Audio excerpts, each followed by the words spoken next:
Crime world প্রতিদিন দুপুর 12টায় শুধুমাত্র আর+ গোল্ডে। বালুকে গ্রেপ্তার করেছে যাতে পার্টির কাজ না করতে পারে, যাতে ভোটের কাজ করতে না পারে। সেই সুযোগ নিয়ে সিপিএম বিজেপি রাস্তায় মিছিল করছে আর সবাইকে চোর চোর বলছে। কেন্দ্রীয় তদন্তকারী সংস্থার পাশাপাশি বাম বিজেপিকেও বিঁধলেন মুখ্যমন্ত্রী তথা তৃণমূল সুপ্রিমো মমতা বন্দ্যোপাধ্যায়। ভাঙড় রাজারহাট দিয়ে গঙ্গায় হাবড়ায় বালুকে অ্যারেস্ট করে অনেক কাজ করেছে। ও অ্যারেস্ট করেছে কিসের জন্য? যাতে পার্টির কাজ করতে না পারে, যাতে ইলেকশন করতে না পারে।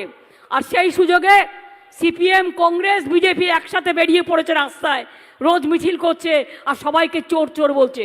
ওরে, আমরা যদি গরিব লোকেরা যদি কেউ একটার জায়গায় দুটো বিড়ি খায় তখন তাকে চোর বলতে পারিস, আর তোদের মতো কোটিপতিরা যদি হাজার হাজার কোটি কোটি টাকা ঘুষ খায় তাদের চোর বলা যায় না। তার কারণ তারা নয় ইডি করবে, নয় সিবিআই করবে।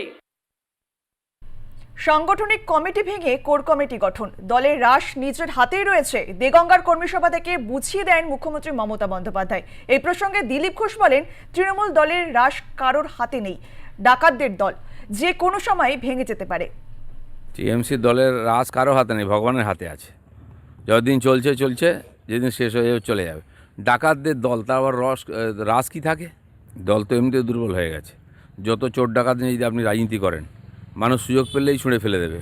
মমতা ব্যানার্জি রোজ সকাল থেকে গাইছেন টাকা নেই টাকা নেই, দিল্লি গিয়ে বলছেন টাকা নেই টাকা নেই। টিভি খুলুন, দেখুন কোটি কোটি টাকা, যেখানে হাত দিচ্ছে সেখানে টাকা, টাকার পাহাড়, আলমারিতে টাকা, খাটের নিচে টাকা।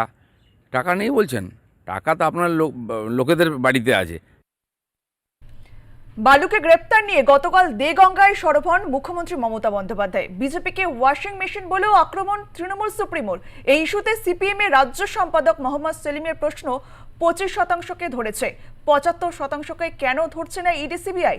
যেখানে 75% টাকা গেছে তাদেরকে খুঁজে বের করতে হবে। প্রতিক্রিয়া বিজেপি নেতা শ্রমিক ভট্টাচার্যের।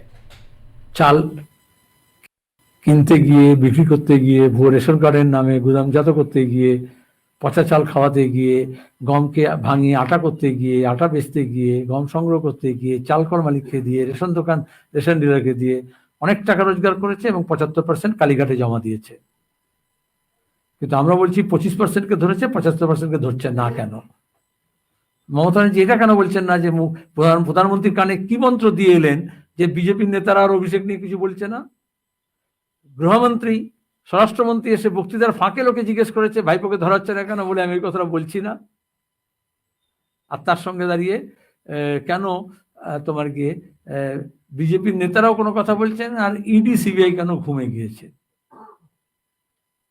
আমাদের তো এটাই প্রশ্ন। আমাদের প্রশ্ন হচ্ছে 7 তারিখ কিন্তু ইনসাফ সাফা করেই আমাদের ন্যায় মিলবে না, আবার আমরা সিজি অভিযান করব, আবার ইডি সিবিআই দপ্তরকে অভিযান করতে হবে আমাদেরকে। চোর ধরো জেল ভরো আমরা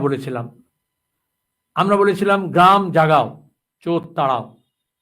আমরা এখন বলছি গোটা বাংলা জাগাও এবং চোর তাড়াও। সেখানে বিজয় বলছে চোর দেখো পকেটে পড়ো, আমরা বলছি জেলে পড়ো।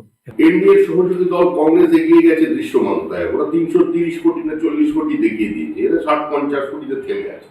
মানুষ বড় চাইছে, বড়, যেখানে আসল টাকা গেছে 75 তাদের চাইছে। শরীরের তৃণমূলের স্পর্শ লাগিয়ে ফেলেছে দুর্নীতি, সেই তৃণমূলের বিসর্জন অবসম্ভাবী। বিজেপির ওয়াশিং মেশিন, যাদের আমাদের দলে আছে গদ্দার বলেছিলেন, তাদের কিরকম ধুয়ে মুখে পরিষ্কার করে ওর দলে পাঠিয়ে দিয়েছে।